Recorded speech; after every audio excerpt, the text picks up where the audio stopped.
kecil, Pak.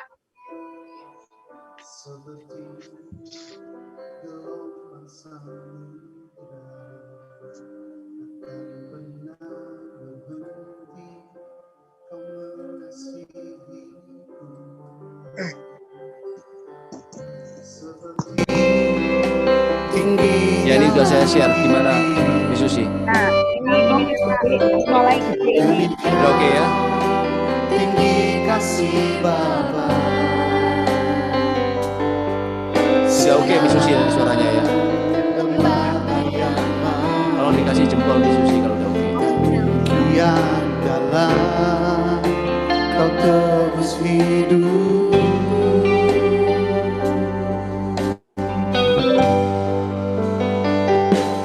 Kasihmu lebih dari mentari yang tak pernah berhenti memancarkan sinarnya. Cintamu lebih dari samudra tenggelamku di dalam kesetiaan-Mu Tuhan. Terima kasih atas cinta-Mu. Mari umat Tuhan lebih sungguh-sungguh katakan, seperti tingginya langit biru, oh demikian tinggi kasih Bapa. Amin. Sedalam lembah bayang maut, sedalam lembah bayang maut, demikian dalam kau tebus hidupku.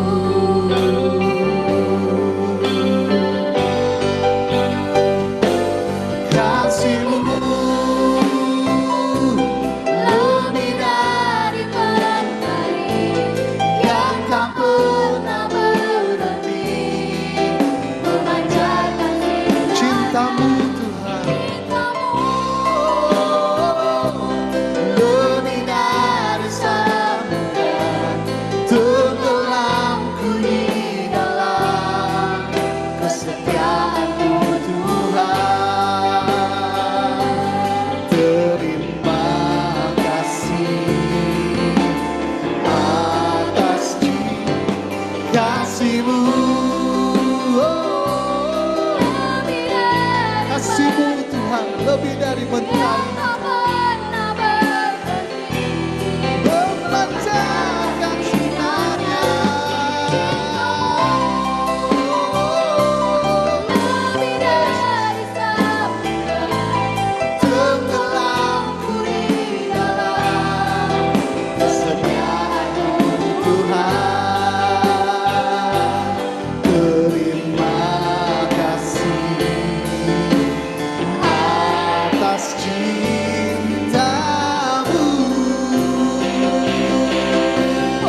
mengasihi kami Tuhan.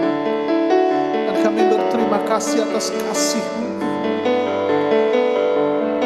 Lebih dari mentari Tuhan, tak pernah berakhir kasih-Mu dalam kehidupan kami Yesus.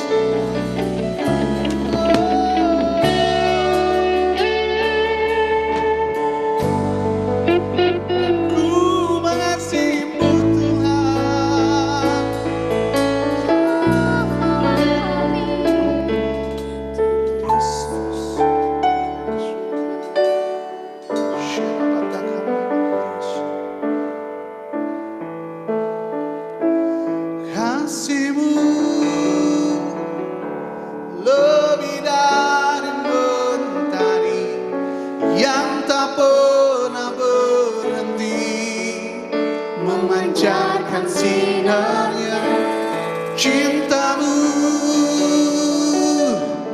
lebih dari samudra, tenggelamku di dalam kesetiaan-Mu Tuhan.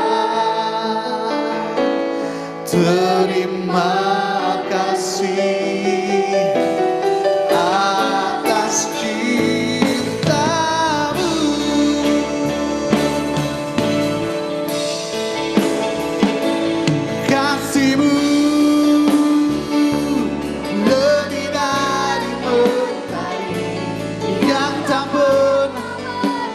kami pegang dari Engkau Tuhan.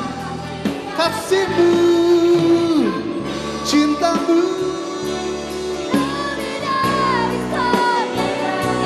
tenggelamku di dalam kesetiaan-Mu Tuhan. Terima kasih atas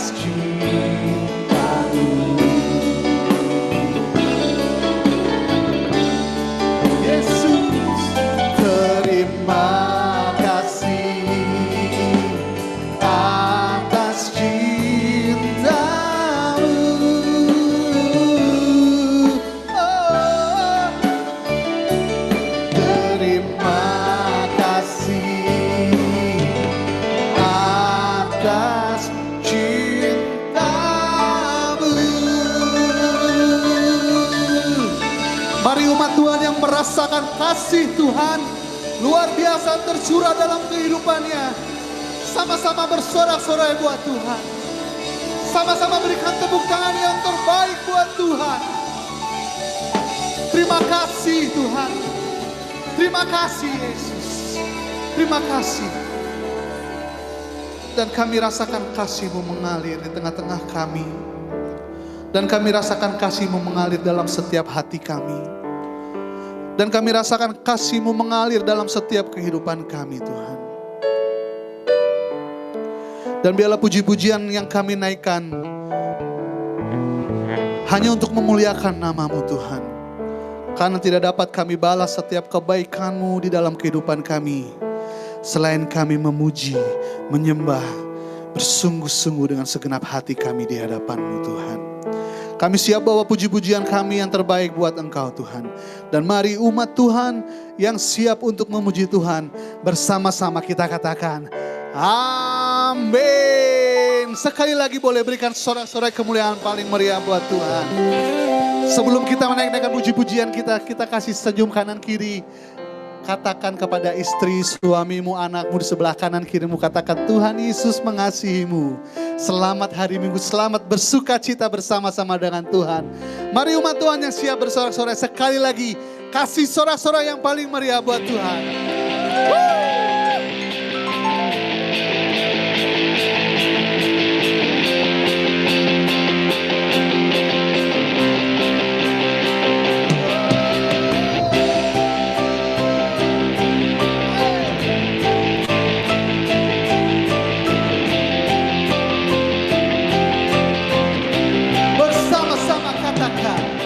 Terbayang kebesaran dan tak terbanding perbuatan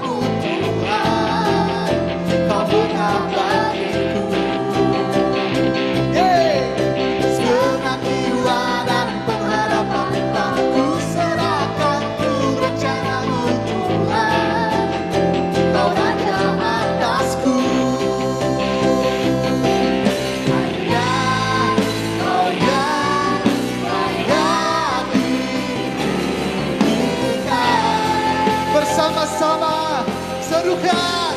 Hoi. Ajaib Tuhan, agung dan perkasa. Engkau sumber kemenanganku. Kuasa pemerintah selamanya. Yesus kaulah Raja mulia.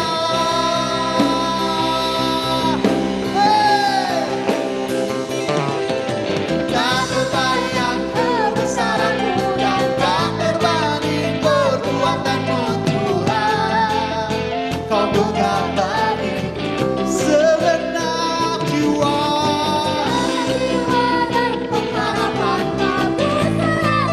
Untuk rencana-Mu Engkau Raja atasku. Oh, hanya Kau yang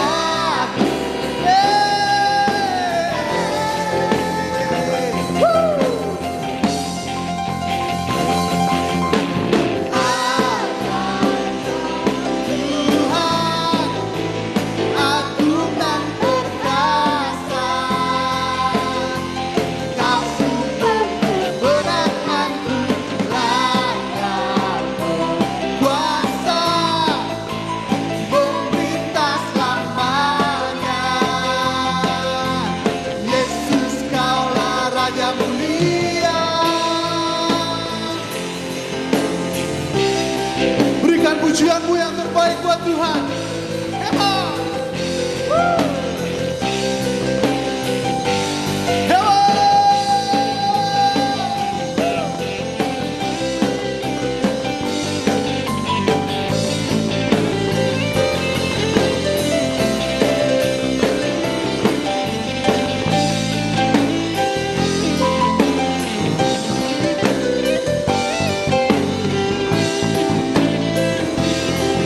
Mari sekali lagi bersama-sama katakan ajaib Kau Tuhan. Lebih semangat.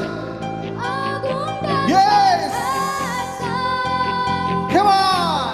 Kau sumber kemenanganku, layak. Yes. Pemerintah selamanya. Yesus kaulah Raja mulia. Tuhan, agung dan perkasa. Kau sumber kemenanganku, layak kuasa pemerintah selamanya. Yesus, Yesus kaulah Raja mulia.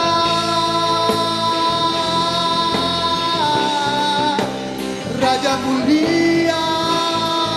Oh, Raja mulia.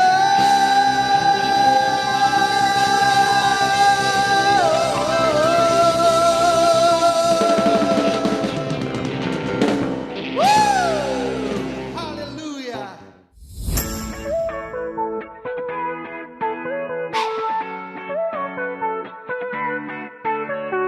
Puji nama Tuhan saudara, kita sudah menikmati pujian dan penyembahan yang sangat luar biasa sekali. Saya percaya saudara diberkati dengan pujian dan penyembahan tadi. Saudara, hadirat Tuhan turun atas kita semua. Saatnya kita untuk membuka hati kita mendengarkan firman Tuhan yang akan disampaikan oleh hamba Tuhan yang luar biasa sekali. Siapkan hati kita saudara. Sampai jumpa minggu depan saudara. Jangan lupa tetap jaga kesehatan, selalu waspada dan jangan lupa selalu pakai masker.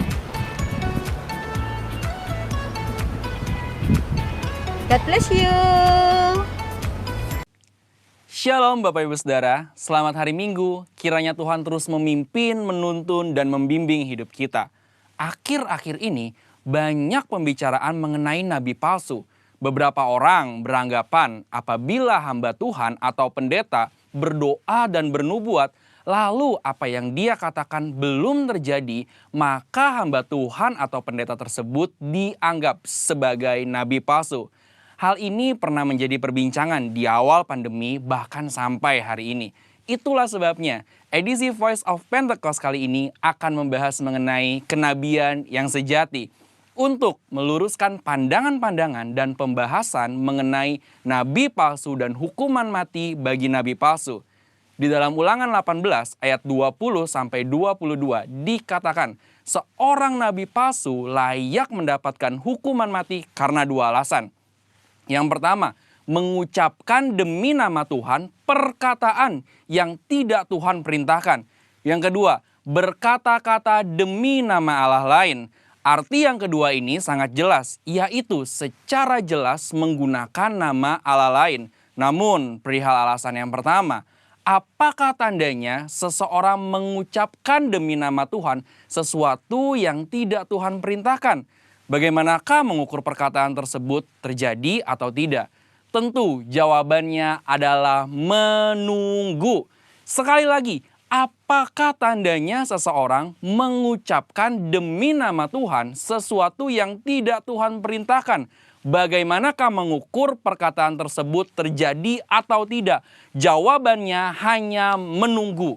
Bisa cepat, lama, atau sangat lama. Seperti halnya mengenai hari penghakiman. Maka dari itu, terjadi atau belum terjadinya suatu nubuatan bukanlah aturan kaku dan kriteria utama untuk menentukan kenabian yang sejati. Melainkan ada beberapa kriteria lain yang lebih komprehensif atau lengkap. Pertama, kesesuaian dengan nabi lain dan firman Tuhan secara keseluruhan. Kedua, berasal dari Tuhan walaupun terkadang tidak sesuai dengan kehendak pribadi sang nabi itu sendiri. Ketiga, membawa umat ke dalam rencana Allah. Keempat, tidak mencuri kemuliaan Tuhan. Kelima, karakter nabi yang sesuai dengan karakter Allah. Kriteria ini lebih tepat untuk melihat kenabian yang sejati.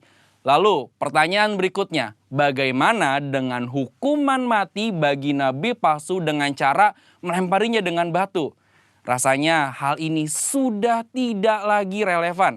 Karena ini berarti pezina, penyembah berhala, pelanggaran yang tidak dapat diampuni juga harus dihukum mati dengan dilempari batu.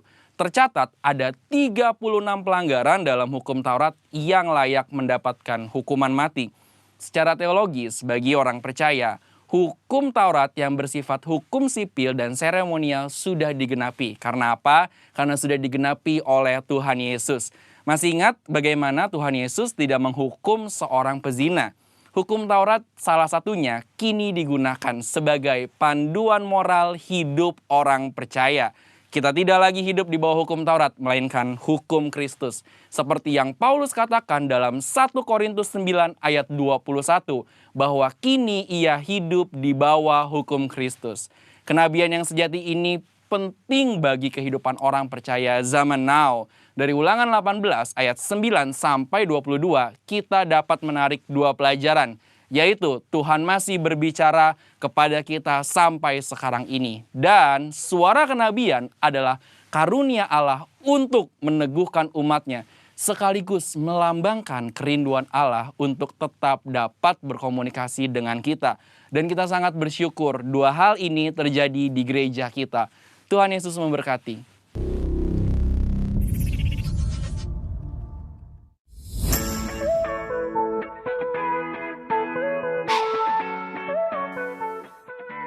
Salam Bapak Ibu yang terkasih, jemaat dari Gereja Bethel Indonesia GBI Holiday Inn yang terkasih, yang saya percaya juga pasti dikasih oleh Tuhan kita Yesus Kristus. Bagaimana kabar Bapak Ibu hari ini? Oh, puji Tuhan, kalau baik-baik semua. Nah Bapak Ibu, saya mau cerita sedikit. Nama saya Kurniawan, saya dari GBI Libu Cikarang. Saya bukan berasal dari keluarga yang percaya Tuhan Yesus di awalnya. Saya punya kepercayaan lain, keluarga saya punya kepercayaan lain. Nah, tapi sebelum saya lanjutkan, kayaknya nggak enak kalau kita nggak doa dulu. Yuk kita doa dulu ya. Bapa, kami mengucap syukur untuk kasih kebaikan-Mu sampai hari ini, karena kami tahu Tuhan selalu menyertai kami. Walaupun di masa-masa sekarang kasih kebaikan Tuhan terus ada dalam kehidupan kami. Bahkan di masa di mana orang katakan ini adalah masa pandemi virus corona. Tapi kami percaya ada sesuatu penyertaan dari Tuhan yang lebih besar lagi dalam kehidupan kami. Penyertaan Tuhan selalu menyertai kami, dan itu yang menguatkan kami. Makasih Bapa, berbicaralah kepada kami, tuntun kami Tuhan, untuk kami boleh semakin mengerti apa yang harus kami lakukan di hari-hari ini. Sehingga kehidupan kami, jalan kehidupan kami, dan apapun yang kami nanti lakukan ke depan, tidak melenceng dari jalan Tuhan, dan kami selalu hidup di dalam kasih, kebenaran, dan tuntunan Tuhan. Kami naikkan doa-doa kami dalam satu nama, yaitu hanya di dalam nama Tuhan kami Yesus Kristus. Kami alaskan doa-doa kami. Kita yang percaya sama-sama kita katakan. Amin. Nah Bapak Ibu kembali. Ketika saya kecil, saya sering berpikir, apa sih enaknya jadi orang Kristen? Puji Tuhan, dari mulai saya TK, SD, SMP, SMA, saya masuk ke sekolah yang dibimbing dengan cara Kristen. Nah, ada satu perikop dari Alkitab yang sangat saya sukai. Nah, hari ini mau kita baca. Perikopnya apa? Yaitu di Mazmur pasal 23. Ayo Bapak Ibu kita buka bersama-sama. Mazmur pasal 23, ini satu perikop yang sering kita dengar. Bahkan banyak nyanyian diciptakan dari perikop ini. Yuk kita buka Mazmur pasal 23. Yang sudah ketemu sama-sama kita katakan amin. Saya bacakan ya Bapak Ibu ya. Mazmur pasal 23, apa judulnya di situ? Perikopnya berjudul adalah Tuhan Gembalaku yang baik. Firman Tuhan katakan, Mazmur Daud, Tuhan adalah gembalaku, takkan kekurangan aku. Ia membaringkan aku di padang yang berumput hijau, ia membimbing aku ke air yang tenang. Ia menyegarkan jiwaku, ia menuntun aku di jalan yang benar oleh karena namanya. Engkau menyediakan hidangan bagiku di hadapan lawanku. Engkau mengurapi kepalaku dengan minyak, pialaku penuh melimpah. Kebajikan dan kemurahan belaka akan mengikuti aku seumur hidupku, dan aku akan diam dalam rumah Tuhan sepanjang masa. Yang setuju dengan ayat ini sama-sama katakan dengan saya. Amin. Bapak Ibu, sebagai orang Kristen, kita kepengen bahwa kehidupan kita selalu dalam kebaikan Tuhan. Berbicara tentang air yang tenang, berbicara tentang rumput yang hijau, itu selalu adalah penuh kebaikan Tuhan dalam kehidupan kita. Segalanya nyaman, segalanya enak. Sebentar Bapak Ibu, saya lupa. Ini ada satu ayat yang ternyata lupa kita baca. Ayat apa? Ayatnya tertulis seperti ini, ternyata. Ini ada kita lupa ternyata. Tadi kita baca, tapi ternyata ayat 4 kita lupa baca. Ayat 4 tertulis seperti ini. Sekalipun aku berjalan dalam lembah kekelaman, aku tidak takut bahaya. Sebab engkau besertaku, gadamu dan tongkatmu, itulah yang menghibur aku. Sepertinya nggak cocok ya. Mungkin kita sebagai orang Kristen, kita kepengen bahwa kehidupan kita, kehidupan yang penuh dengan sukacita. Yang namanya bekerja, kita kepengen kehidupan kita, pekerjaan kita semakin lama, semakin naik, semakin naik, semakin naik, semakin tambah tinggi. Yang namanya ketika kita sekolah, kita kepengen nilai kita semakin lama, semakin baik, kita lulus dengan cum laude. Tapi firman Tuhan katakan di sini, sekalipun aku berjalan dalam lembah kekelaman, aku tidak takut bahaya. Artinya apa? Kalau kita percaya firman Tuhan adalah ya dan amin, artinya ayat ini juga harus kita yakan dan aminkan. Artinya apa? Artinya kita melihat bahwa di sini suatu ketika kita akan berjalan dalam yang namanya lembah kekelaman. Saya ulangi, kita akan berjalan dalam namanya lembah kekelaman. Bapak Ibu, tanpa terasa kita sudah berada di bulan September. Sudah hampir 7 bulan, 6 bulan lebih sedikit, kehidupan kita dipengaruhi oleh yang namanya virus Corona 19. Pandemi Corona 19 begitu melingkupi kehidupan kita. Banyak bertanya ke saya, Pak, kapan selesainya ini? Udah sekian lama, pandemi belum berlalu. Jangan-jangan kita orang Kristen belum berdoa sehingga pandemi ini selesai. Bapak Ibu, saya percaya banyak hamba-hamba Tuhan yang sudah mendoakan supaya pandemi virus corona itu cepat berlalu. Tetapi, kalau hari-hari ini kita masih hidup di dalam kondisi di mana yang namanya pandemi itu masih ada, artinya apa? Artinya Tuhan inginkan untuk kita mempelajari sesuatu dari proses ini. Firman Tuhan katakan di Roma pasal 8 ayat 28. Dan aku mengerti dan aku tahu Allah bekerja di dalam segala hal untuk kebaikan orang yang mengasihi Dia. Siapa di sini orang-orang yang mengasihi Tuhan? Nah, kalau kita percaya bahwa kita orang-orang yang mengasihi Tuhan, bahkan dibalik dari virus corona yang ada sekarang, dibalik dari pandemi yang masih ada terjadi sekarang ini, pasti Tuhan beracara. Yang jadi pertanyaan adalah, apa yang harus kita lakukan? Apa yang harus kita kerjakan? Supaya ujung-ujungnya kebaikan itu terjadi dalam kehidupan kita. Bapak Ibu, hari ini kita mau belajar dalam Alkitab beberapa peristiwa yang menunjukkan apa yang terjadi di lembah. Kita mau lihat apa yang terjadi di situ. Apa yang bisa kita pelajari dan kebaikan apa yang bisa kita perbuat, langkah korektif apa yang bisa kita kerjakan. Sehingga hal-hal yang buruk itu tidak terjadi dalam kehidupan kita. Yuk, kita buka pertama. Kita buka dari kitab Kejadian. Kita buka dari kitab Kejadian, pasalnya pasal 14. Yang sudah ketemu katakan amin. Bapak Ibu, pasal 14 inilah suatu bagian dari kitab Kejadian yang berjudul Abraham waktu itu nama sebelumnya mengalahkan raja-raja di timur dan menolong Lot. Kita tidak akan baca semua ayatnya karena ini cukup panjang peristiwanya. Tapi kita mulai baca di ayat yang ketiga. Kitab Kejadian pasal 14 ayat yang ketiga, firman Tuhan katakan di situ, raja-raja yang disebut terakhir ini semuanya bersekutu dan datang ke lembah Sidim. Ada kata lembah di situ. Artinya apa? Peristiwa ini terjadi di sesuatu tempat yang termasuk lembah. Mazmur pasal 23 ayat 4 juga berbicara lembah. Ini juga berbicara lembah. Ada satu peristiwa yang terjadi di lembah Sidim itu. Ketika itu terjadi pertempuran. 5 raja melawan 4 raja.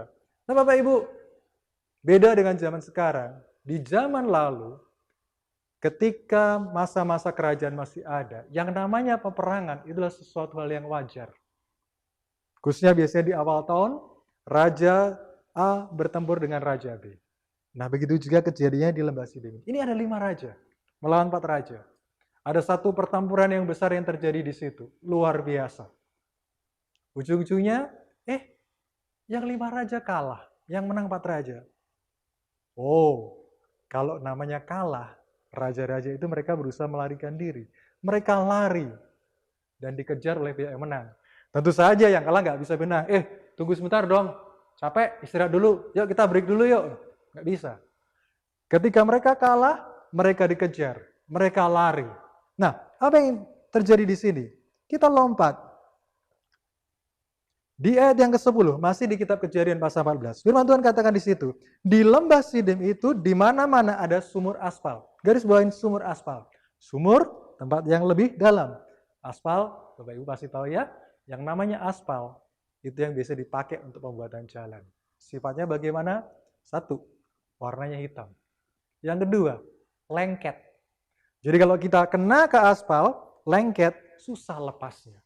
Nah, firman Tuhan katakan di sini, ketika Raja Sodom dan Raja Gomora melarikan diri, jatuhlah mereka ke dalamnya, dan orang-orang yang masih tinggal hidup melarikan diri ke pegunungan. Ada mereka yang lari ke pegunungan, tapi ada mereka yang ternyata masuk ke sumur, sumur aspal. Bayangkan, sudah masuk sumur, itu bawah, sumurnya sumur aspal, lengket. Firman Tuhan ingin ingatkan buat kita semua. Yang pertama adalah, ketika kita berada di dalam yang namanya lembah kekelaman, jangan sampai kita salah jalan. Lembah kekelaman berbicara tentang tempat yang gelap. Bapak Ibu bisa bayangkan suatu ketika listrik di rumah kita mati. Apa yang terjadi?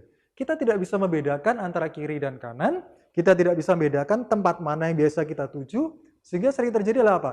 Kita terantuk. Hati-hati ketika kita sedang berada di dalam lembah kekelaman, jangan kita salah jalan. Karena kalau tidak, kita masuk sumur, masuk ke bawah, kena aspal, lengket, susah keluarnya. Hari-hari ini mungkin kita berkata, Pak, saya punya masalah. Oh ya, semua punya masalah. Saya di PHK, bisnis saya bermasalah, kehidupan rumah tangga sekarang bermasalah, karena hampir tiap hari harus ketemu dengan suami istri, ternyata nggak gampang juga. Ketemu suami istri sering, ternyata juga cekcok. Nah, bagaimana terjadi? Hati-hati, jangan sampai salah langkah. Kejadian yang ada di lembah Sidim ini mengingatkan kita bahwa ketika kita sedang berjalan di dalam yang namanya lembah, jangan kita salah langkah. Mungkin kita berkata, terang Pak, tempatnya terang Pak. Ya kan? Ini bukan hanya bicara tentang kekelaman secara lampu, tapi juga bicara tentang kekelaman dalam arti kita tidak bisa mengenali mana yang benar dan mana yang salah. Hari-hari ini, ketika engkau diperhadapkan ke satu masalah, dan engkau sudah susah membedakan mana yang benar, mana yang salah, hati-hatilah. Di situ mungkin engkau sedang mengalami apa yang terjadi di Alkitab di lembah Sidim. Ambil jalan yang benar. Oh, bagaimana caranya, Pak? Bapak Ibu, saya selalu mau katakan, firman Tuhan katakan, firman-Mu adalah pelita bagi kakiku dan terang bagi jalanku. Jadi di masa-masa sekarang ini, teruslah kita semakin dekat sama Tuhan. Baca Alkitab lebih sering lagi. Berdoa lebih sering lagi. Ketika kita punya masalah, jangan kita lari dari Tuhan. No, enggak. Kalau kau punya masalah, seharusnya engkau semakin dekat sama Tuhan. Saya ingat apa yang dikatakan gembala pembina kita, Pak Niko. Dia suatu ketika katakan bahwa hari-hari ini Tuhan perintahkan beliau untuk lebih sering berada di Sentul dan berdoa. Peringatan itu juga berlaku buat kita. Ketika kita sedang mulai masalah, jangan lari dari Tuhan. Justru disitulah kita harus semakin dekat sama Tuhan. Sehingga kita bisa menemukan jalan itu. Sehingga kita bisa menemukan cahaya terang itu. Sehingga jalan kita tidak melenceng dari jalan Tuhan. Jadi yang pertama, ketika kita berada di lembah, hati-hati. Jangan sampai salah jalan. Yang kedua, yuk kita buka di kitab Bilangan. Kitab Bilangan pasal yang ke-13. Bapak Ibu tahu di mana kitab Bilangan? Di Alkitab, betul. Tapi lebih tepatnya di mana? Jangan di Alkitab. Alkitab panjang. Yang pasti sebelum kitab Wahyu, Pak. Oh, itu betul juga. Kitab Bilangan itu berada di kitab area perjanjian lama. Kita buka di kitab Bilangan pasal yang ke-13. Perikopnya berjudul apa, Bapak Ibu? Ke-12 pengintai. Ya. Nah, kita baca di pasal 13 ayat 23. Apa yang firman Tuhan katakan di situ? Ketika mereka sampai ke lembah Eskol, ada kata lembah di sini. Dipotong merekalah di sana suatu cabang dengan setandan buah anggurnya. Lalu berdualah mereka menggandarnya. Juga mereka membawa beberapa buah delima dan buah ara. Bapak Ibu pasti ingat bahwa ketika bangsa Israel mereka mengalami penjajahan di Mesir, ketika mereka tinggal di Mesir, mereka begitu disiksa, mereka dijadikan budak, harus membuat batu bata, harus membangun. Kehidupan mereka bukan kehidupan yang nyaman, sehingga akhirnya mereka mulai berteriak sama Tuhan. Dan Tuhan ingat mereka. Aku akan membawa bangsa Israel memasuki tanah Kanaan. Suatu tanah yang begitu subur, yang begitu melimpah dengan susu dan madunya. Tiba di satu titik, Musa sudah mulai membawa bangsa Israel keluar dari Mesir. Mereka sudah melihat yang namanya 10 tulah yang menimpa bangsa Mesir. Mereka sudah melewati Laut Merah. Akhirnya mereka di satu titik. Di depan mereka itu sudah ada tanah perjanjian, tanah Kanaan itu. Oh, kita berpikir, aduh, sudah mau nyampe. Janji Tuhan sudah mau tergenapi. Tapi Bapak Ibu, ada satu hal yang terjadi yang aneh di sini. Kalau kita baca di Bilangan pasal 13 sampai pasal 14, nanti kita temukan. Dari 12 pengintai yang Tuhan kirim, yang Musa perintahkan, ternyata ujung-ujungnya hanya 2 orang yang mereka masuk tanah perjanjian itu. Apa yang terjadi? Ke-12-nya, mereka berasal dari suku-suku Israel. Ke-12-nya, mereka adalah pemimpin dari para suku itu. Kedua-belasnya mereka masuk tanah Kanaan. Apakah mereka melihat suatu tanah yang berbeda yang dijanjikan Tuhan? Ternyata enggak. Karena di ayat 23 dikatakan mereka menggandar. Menggandar itu maksudnya adalah menatang, artinya membawa. Anggur biasanya kita pegang dalam tangan, satu tandan, satu ikat anggur. Tapi ini begitu besarnya anggur itu, sehingga anggur itu harus digotong. Bapak Ibu bisa bayangkan, sesuatu yang digotong dan harus berdua, artinya apa? Anggur itu besar. Anggur itu sesuatu yang gede banget lah kalau orang Jawa bilang. Sesuatu yang begitu menarik. Mereka sudah melihat itu semua. Dan mereka sudah 40 hari di situ. Mereka melihat itu semua. Mereka melihat tanaman yang ada. Mereka buah yang lain. Tapi kenapa ketika mereka keluar, ujung-ujungnya hanya 2 yang menerima janji Tuhan. Yang menarik adalah apa? Ke-10 orang ini mulai mengalami apa yang disebut dengan keraguan. 2 pengintai yang lain, Kaleb dan Yosua, mereka masih percaya. Bapak Ibu, firman Tuhan katakan, janji Tuhan adalah iya dan amin. Tapi kadang-kadang kita berkata, kok kenapa janji Tuhan itu enggak terjadi dalam kehidupan saya? Mungkin kita berpikir, berarti janji Tuhan salah. Apakah seperti itu? Enggak juga ternyata. Lihat, bangsa Israel menerima janji itu. Tuhan sudah menuntun mereka mendekati tanah Kanaan, tinggal melangkah masuk. Tapi beberapa orang, sebagian besar orang mereka tidak mengalami itu. Karena apa?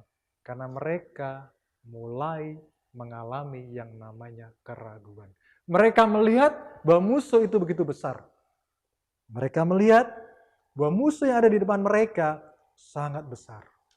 Bangsa-bangsa raksasa. Walaupun mereka melihat tanah yang subur, berlimpah, tapi mereka melihat hal-hal yang lain. Bapak Ibu, mungkin kita sudah mendengar janji Tuhan. Mazmur pasal 23 mengatakan, bahkan dalam lembah kekelaman pun, Tuhan beserta dengan kita, beserta dengan aku.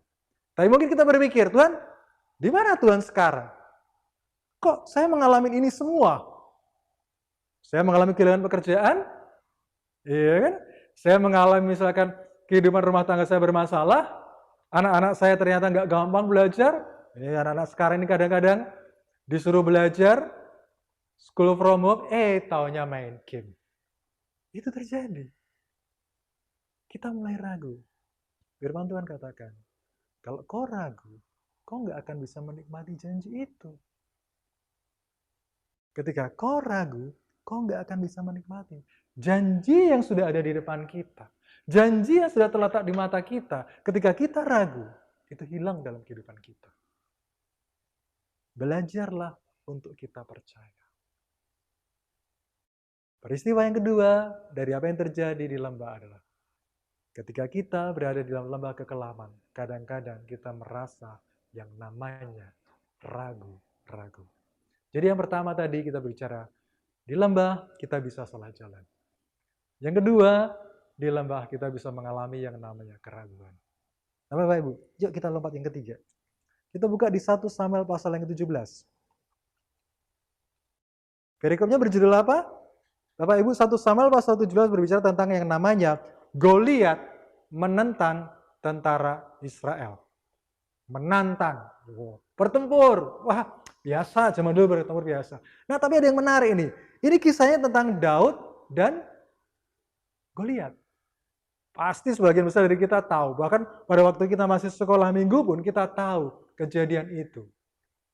Kita udah pernah dengar itu. Iya kan? Nah, kita baca. Kita baca di ayat yang kedua. Saul dan orang-orang Israel juga berkumpul dan berkemah di lembah Tarbantin. Terjadi di lembah. Ingat, ada kata lembah di situ. Bapak Ibu pasti masih ingat bagaimana yang namanya Goliat. Nah, dikatakan di sini Goliat ini, ayat yang keempat, lalu tampillah keluar seorang pendekar dari tentara Filistin, namanya Goliat dari Gad. Tingginya 6 hasta sejengkal. Mungkin kita agak susah menggambarkan, memahami kira-kira berapa. Tapi saya bisa katakan gini, 6 hasta, ya, 6 hasta itu, 1 hasta itulah ukuran dari ujung jari kita sampai siku kita. Jadi kira-kira 1 hasta itulah 45 cm. Ya, kalau 6 kali 45 berapa Bapak Ibu? 270 Bapak Ibu. Tidak usah dihitung pakai kalkulator. Tadi malam saya sudah ngitung. Ya. Ditambah dengan 1 jengkal. Sejengkal inilah kira-kira seukuran ini. Berapa ini? Kira-kira 20. 270 tambah 20, 290 cm. Kita bulatkanlah 3 meter. Tinggi saya 180, jadi kalau 3 meter, Bapak Ibu tinggal tambahkan 1,20 meter di atas saya. Artinya apa? Artinya Goliat itu sungguh betul-betul ada di depannya pasukan Israel dan dia menantang mereka. Selama berapa lama? Firman Tuhan katakan di sini. Yuk kita lihat. Di ayat yang ke-16, di 1 Samuel pasal 17 ayat 16 dikatakan, orang Filistin itu maju mendekat pada pagi hari dan pada petang hari. Demikianlah ia tampil ke depan 40 hari lamanya. Jadi selama 40 hari, si Goliat itu maju, dia nantang bangsa Israel. Yuk, kirim salah satu dari kalian, silakan bertempur dengan saya. Selama 40 hari, bangsa Israel mengalami yang namanya penghinaan itu. Akhirnya iman mereka semakin lama semakin tidak berani, semakin lemah. Firman Tuhan katakan di Roma, iman timbul dari pendengaran. Tapi pendengaran dari apa? Firman Allah. Nah, Bapak Ibu hati-hati. Kalau kita hari-hari ini terbiasa mendengar dengan yang namanya berita-berita buruk, kita terbiasa mengkonsumsi informasi yang melemahkan iman kita, intimidasi, lama-lama iman kita akan terkikis, habis.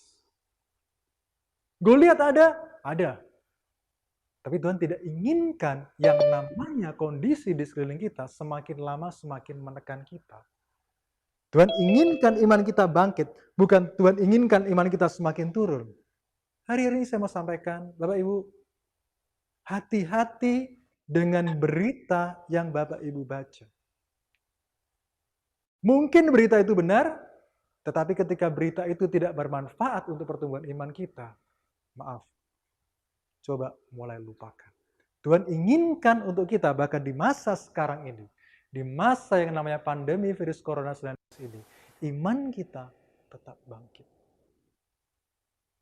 Daud ketika dia maju, Goliat pun berkata, anjingkah aku sampai bangsa Israel mengirim orang sekecil itu? Bapak Ibu, kalau yang namanya perang, biasanya pasti yang dikirim orang-orang yang gede. Tapi Daud itu kan kalau kita lihat ceritanya waktu itu paras mukanya kemerah-merah. Mungkin kalau sekarang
Kapan selesainya ini? Udah sekian lama, pandemi belum berlalu. Ya. Tapi kita mulai baca di ayat yang ketiga. Kitab Kejadian pasal 14 ayat ketiga, firman Tuhan katakan di situ, raja-raja yang disebut terakhir ini semuanya bersekutu dan datang ke lembah Sidim. Ada kata lembah di situ. Artinya apa? Peristiwa ini terjadi di sesuatu tempat yang termasuk lembah. Mazmur pasal 23 ayat 4 juga berbicara lembah. Ini juga berbicara lembah. Ada satu peristiwa yang terjadi di lembah Sidim itu. Ketika itu terjadi pertempuran. 5 raja melawan 4 raja.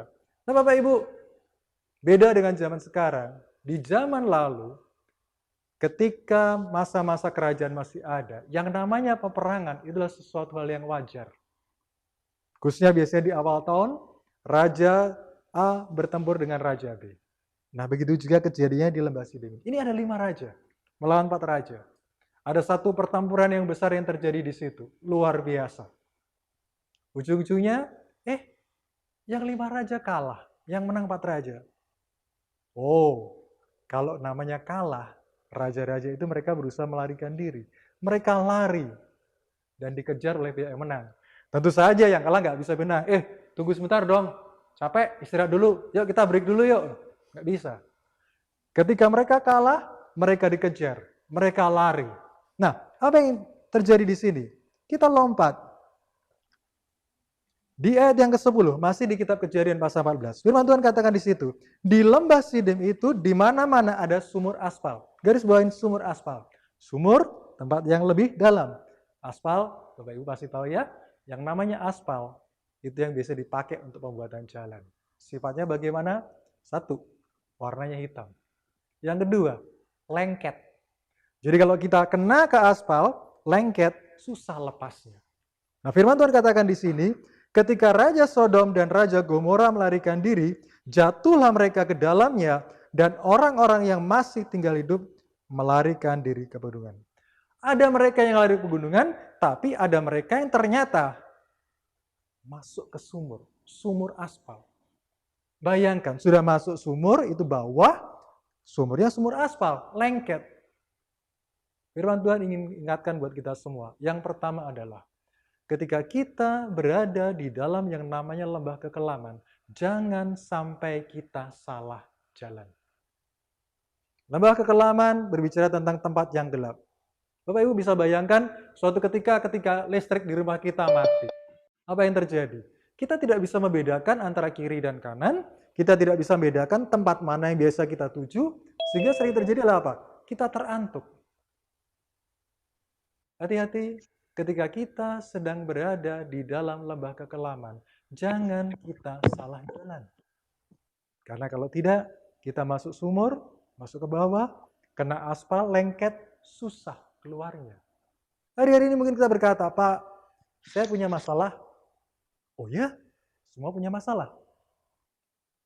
Saya di PHK, bisnis saya bermasalah, kehidupan rumah tangga sekarang bermasalah, karena hampir tiap hari harus ketemu dengan suami istri, ternyata nggak gampang juga. Ketemu suami istri sering, ternyata juga cekcok. Nah, bagaimana terjadi? Pakai kuota nanti. Jangan sampai salah langkah. Kejadian yang ada di lembah Sidim ini mengingatkan kita bahwa ketika kita sedang berjalan di dalam yang namanya lembah, jangan kita salah langkah. Mungkin kita berkata, terang Pak, tempatnya terang Pak.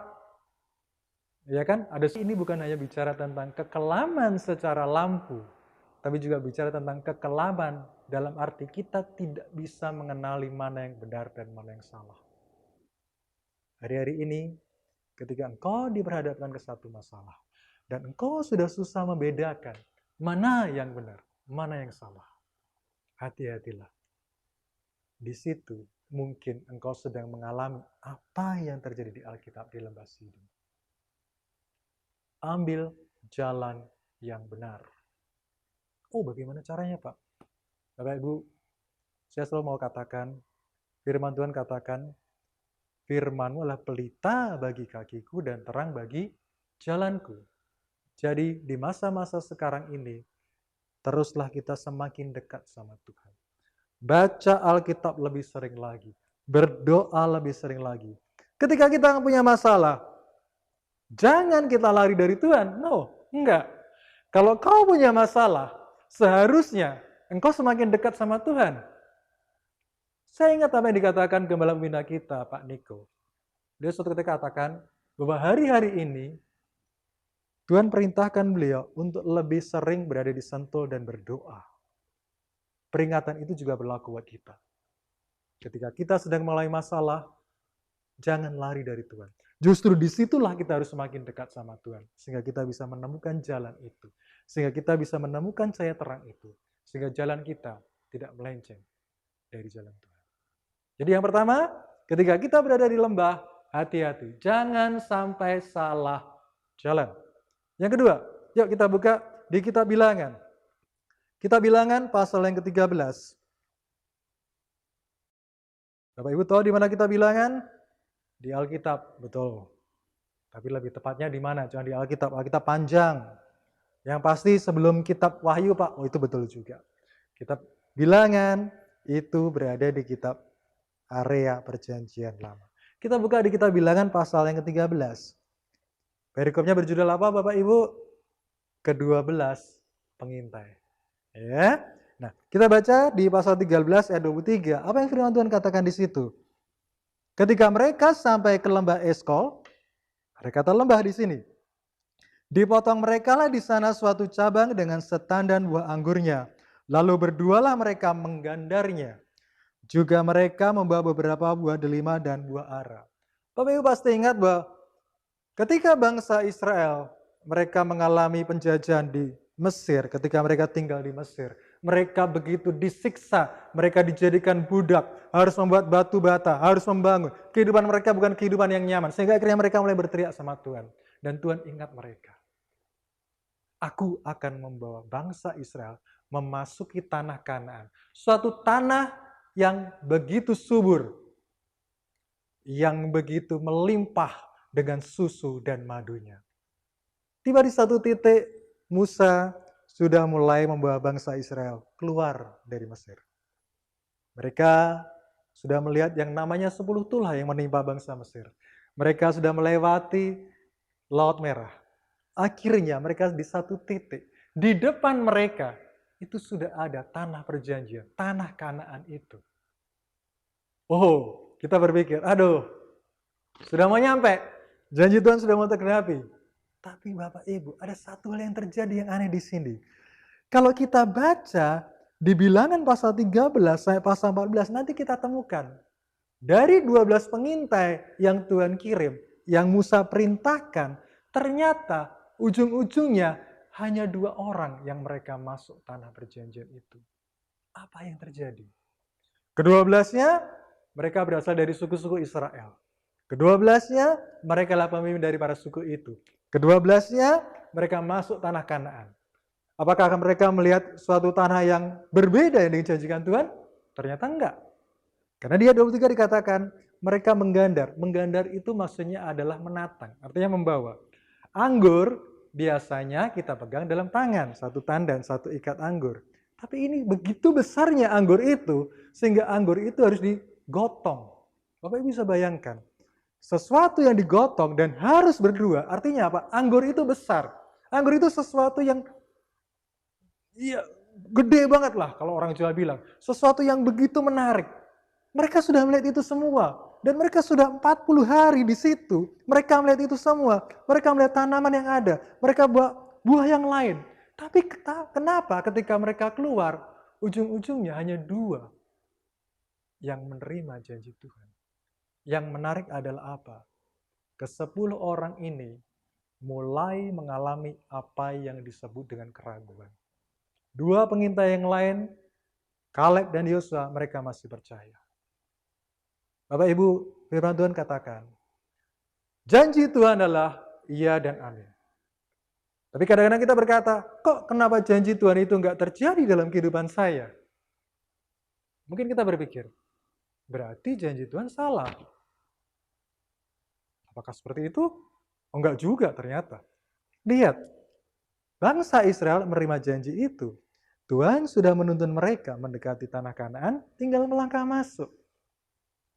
Tapi beberapa orang, sebagian besar orang mereka tidak mengalami itu.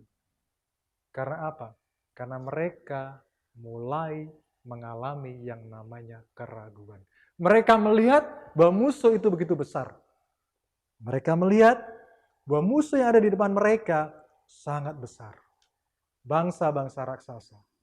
Walaupun mereka melihat tanah yang subur, berlimpah, tapi mereka melihat hal-hal yang lain. Bapak Ibu, mungkin kita sudah mendengar janji Tuhan.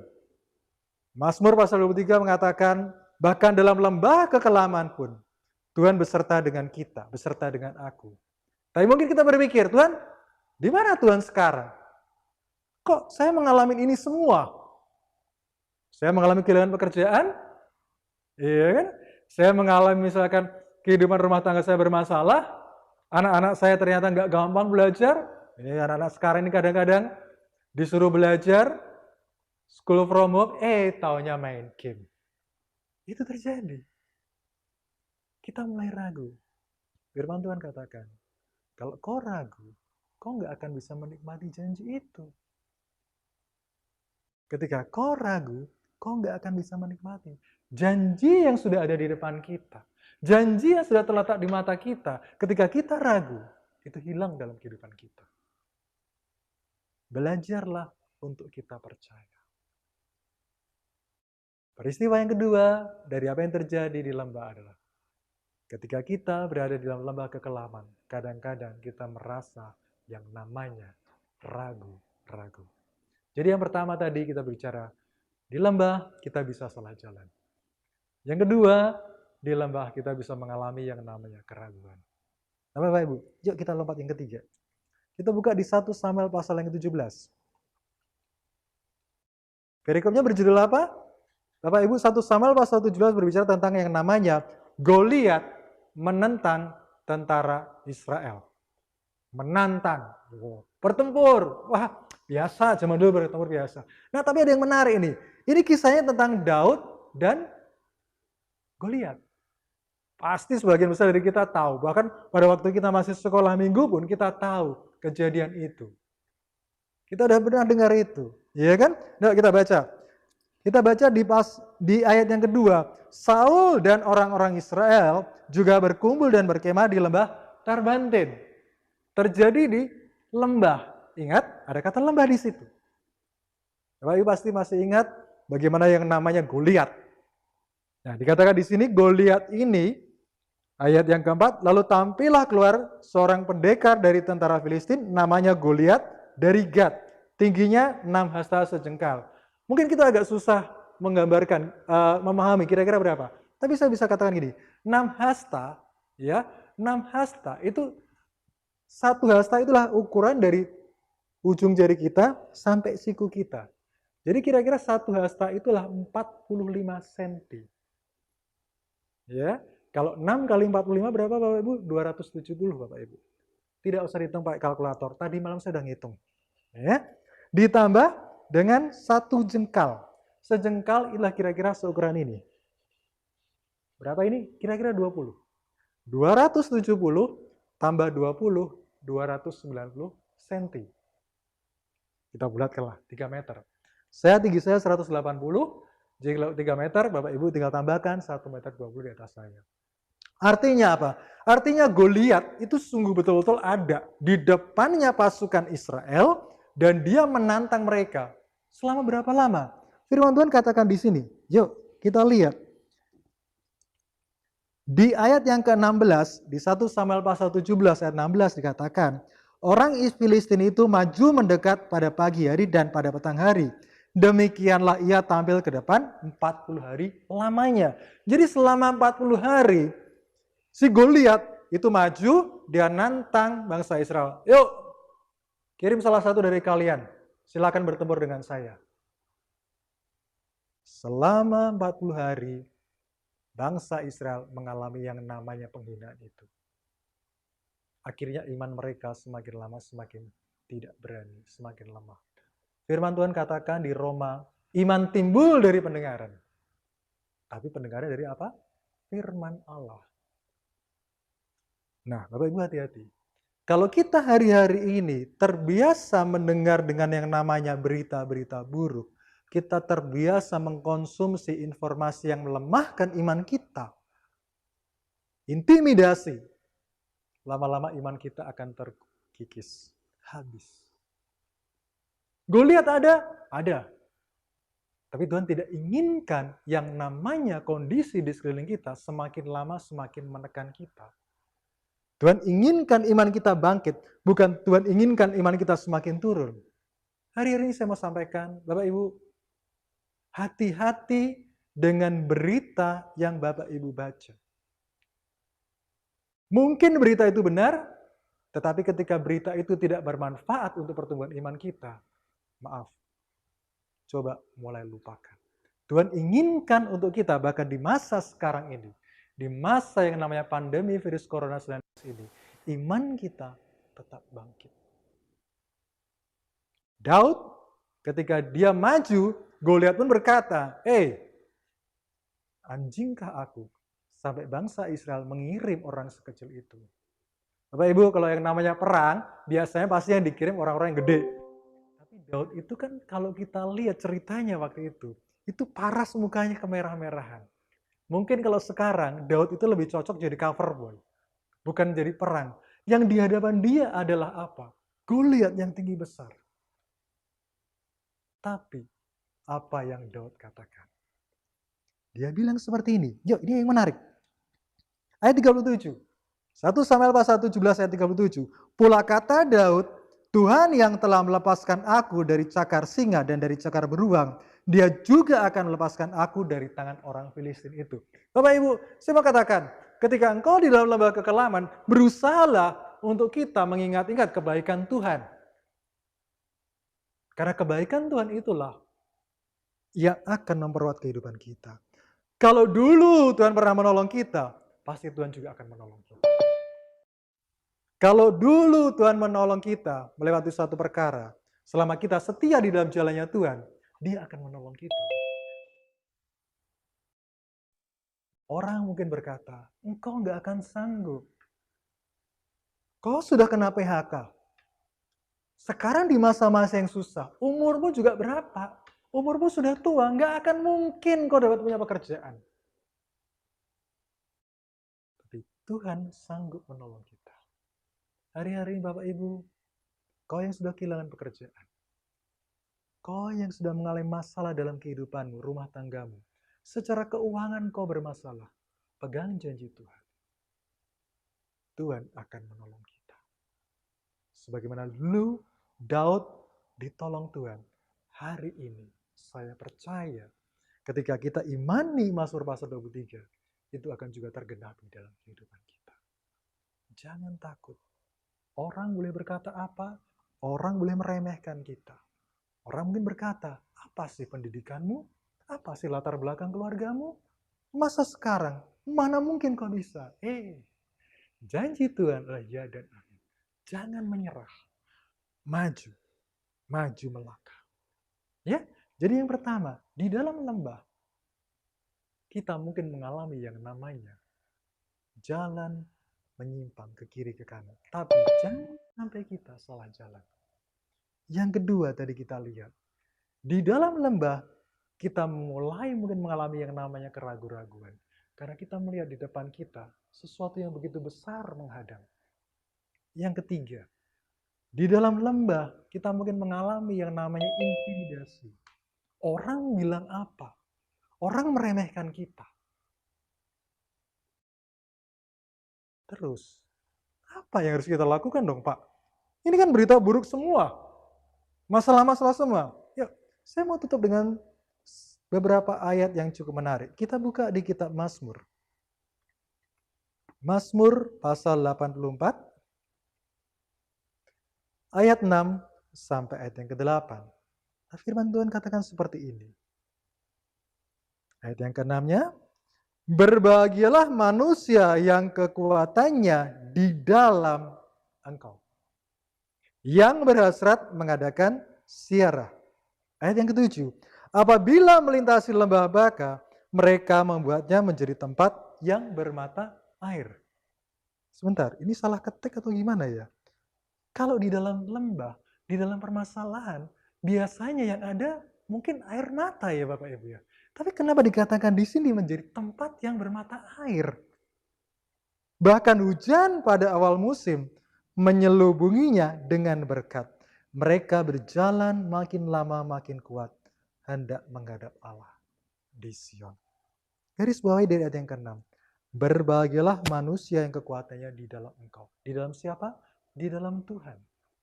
Bapak Ibu, firman Tuhan ini mengingatkan kita, ketika kita mengalami masalah, ketika kita berada di dalam yang namanya lembah, jangan salah jalan. Tetap andalkan Tuhan. Berlututlah di hadapan Tuhan. Mungkin engkau perlu masuk ke kamar, kau berdoa, kau baca firman, kau timba kekuatan dari Tuhan. Bersandarlah kepada Tuhan. Orang yang bersandar kepada Tuhan, apabila melintasi lembah baka, ada kata lembah lagi. Mereka membuatnya menjadi tempat yang bermata air. Lembah, tadi saya katakan, biasanya kita menangis di situ. Tapi bahkan orang ini, ketika dia melintasi lembah baka, bukannya dia menangis, tapi dia bisa membuat perubahan di dalam lembah itu. Bahkan lembah itu menjadi tempat yang bermata air. Airnya membuah, melimpah. Dan itu yang dibutuhkan orang. Bapak Ibu, kalau kita bicara, oh saya mengalami itu Pak. Bapak Ibu bisa lihat di sekeliling kita. Banyak orang mengalami hal yang sama. Tapi Tuhan inginkan apa? Ayat ini mengatakan, Tuhan inginkan untuk kita menjadi sesuatu, menjadi pribadi yang membawa perubahan. Membawa perubahan di dalam lembah itu. Sehingga lembah itu bisa menjadi tempat yang bermata air. Jangan ragu. Ketika engkau mengalami itu semua, bersandarlah kepada Tuhan. Berharaplah kepada Tuhan. Jangan pernah menyerah. Terus bersandar kepada Tuhan. Lakukan bagian kita. Bersandar, minta tuntunan Tuhan. Berdoa. Mungkin hari-hari ini kita berkata, Pak, saya nggak bisa ibadah, Pak. Bapak Ibu, tidak bisa ibadah secara tatap muka, tidak menghalangi kita untuk tidak beribadah. Saya mau katakan, ketika Bapak Ibu beribadah secara online pun, ada hadirat Tuhan di situ. Ada kekuatan yang Tuhan berikan di situ. Tangkap itu, masukkan itu dalam kehidupan kita. Sehingga kehidupan kita menjadi kehidupan yang semakin dikuatkan di dalam jalannya Tuhan. Ayat yang ke-7 dikatakan di sini, bahkan hujan pada awal musim menyelubunginya dengan berkat. Menjadi berkat. Ayat yang ke-8, mereka berjalan makin lama makin kuat, hendak menghadap Allah di Sion. Artinya apa? Bapak Ibu, Tuhan inginkan untuk setiap dari kita, ketika berada di dalam lembah sekalipun, bukannya kita semakin lama semakin lemah, enggak. Kalau dikatakan berjalan makin lama makin kuat, artinya apa? Artinya kita mendapatkan kekuatan baru. Artinya apa? Artinya kita bisa melakukan sesuatu dengan hal yang baru. Dengan kekuatan yang baru. Jangan menyerah. Tuhan tidak pernah inginkan umatnya menjadi orang yang menyerah. Tuhan inginkan bahkan umatnya di dalam masa kesusahan sekalipun, itu mendapat kekuatan yang baru dan menjadi berkat. Ya, jadi Bapak Ibu, mungkin kita berkata, saya sedang dalam lembah kekelaman. Oh iya betul. Tapi firman Tuhan yang barusan tadi kita baca mengingatkan kita semua. Jangan pernah ragu. Walaupun mungkin kita tidak bisa mengenali jalan kita hari-hari ini secara manusia. Bisa salah jalan. Ada keraguan. Ada teror intimidasi dari pihak orang lain. Tapi ingat janji Tuhan. Firman Tuhan adalah pelita bagi kita. Dan terang bagi jalan kita. Tuhan juga katakan, Aku adalah jalan dan kebenaran dan hidup. Lembah yang terkelam sekalipun, ketika Bapak Ibu bawa lampu ke situ, bawa terang ke situ, lembah itu akan menjadi lembah yang terang. Ketika kau bawa Tuhan Yesus masuk dalam kehidupanmu, bahkan dalam lembah kekelaman sekalipun, itu akan berubah menjadi tempat yang penuh berkah. Bapak Ibu terkasih, jangan menyerah apapun kondisimu hari-hari ini. Jangan menggumuli, jangan menggerutu, kok nggak berakhir. Ambil nilai positifnya. Kalau Tuhan izinkan hari-hari ini kita sedang berada dalam lembah, itulah yang Tuhan inginkan untuk kita nanti menjadi berkat. Pelajari itu semua. Pak, mujizat belum terjadi. Buat Tuhan, mujizat itu segampang membalikkan telapak tangan.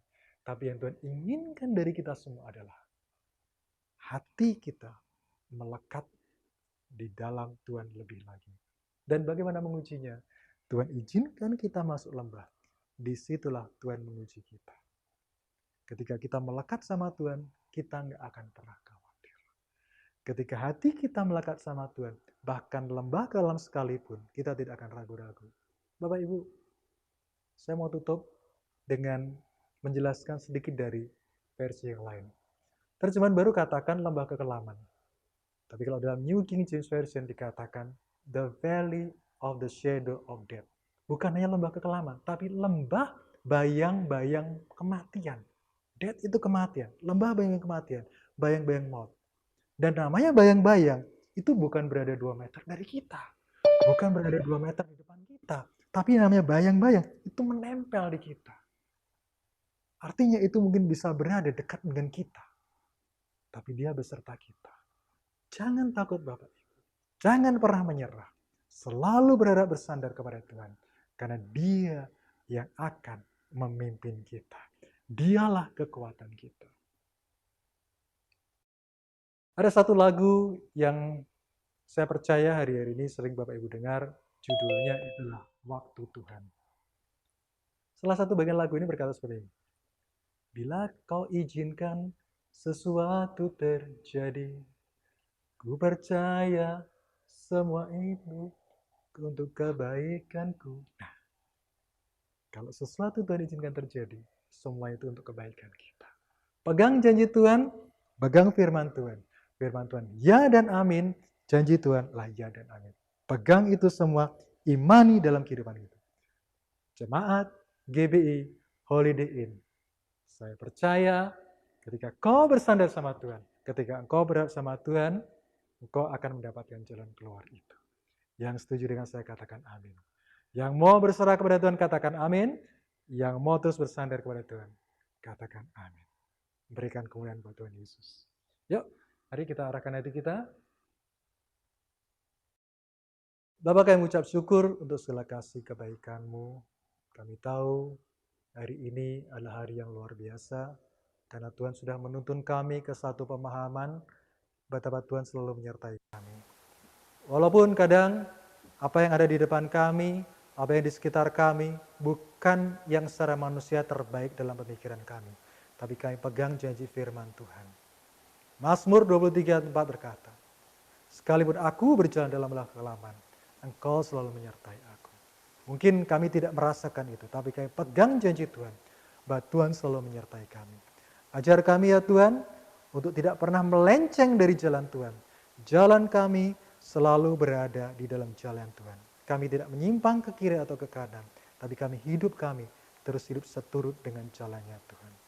Makasih Bapa, makasih Roh Kudus. Kiranya bila kasih-Mu, penyertaan-Mu, bimbingan-Mu selalu menyertai kami.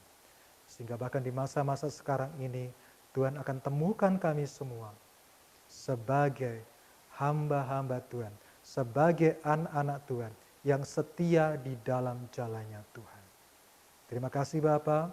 Kami tahu kebaikan Tuhan selalu menyertai kami. Kami tahu penyertaan Tuhan selalu berada bersama dengan kami. Kami tahu tuntunan Tuhan selalu menyertai kami. Dan itulah janji buat kami semua yang percaya dan bersandar kepada Tuhan. Mari jemaat-jemaat Gereja Bethel Indonesia GBI Holiday Inn yang mengasihi Tuhan dan percaya akan kebaikan Tuhan, sama-sama kita katakan amin. Amin. Tuhan Yesus berkati Bapak Ibu sekalian. Selamat hari Minggu. Mari jemaat Gereja Bethel Indonesia GBI Holiday Inn, kita arahkan hati kita angkat tangan kita. Tuhan berkati engkau dan melindungi engkau. Tuhan menyinari engkau dengan wajah-Nya dan memberikan engkau damai sejahtera. Kiranya kasih dari Allah Bapa, di dalam mana yang tunggal Tuhan kita Yesus Kristus, dan persekutuan indah dengan Roh Kudus selalu menyertai kita. Mulai dari hari ini, esok, bahkan sampai selama-lamanya, Maranatha, Tuhan Yesus datang kedua kalinya di awan-awan menjemput kita semua, dan kita hidup kekal dan memerintah bersama dengan Dia. kita sudah mengalami kebaikan Tuhan dan dalam penuh sukacita menantikan janji kedatangan Tuhan Yesus yang kedua kalinya. Sama-sama kita katakan. Amin. Amin. Tuhan Yesus berkati. Selamat hari ini.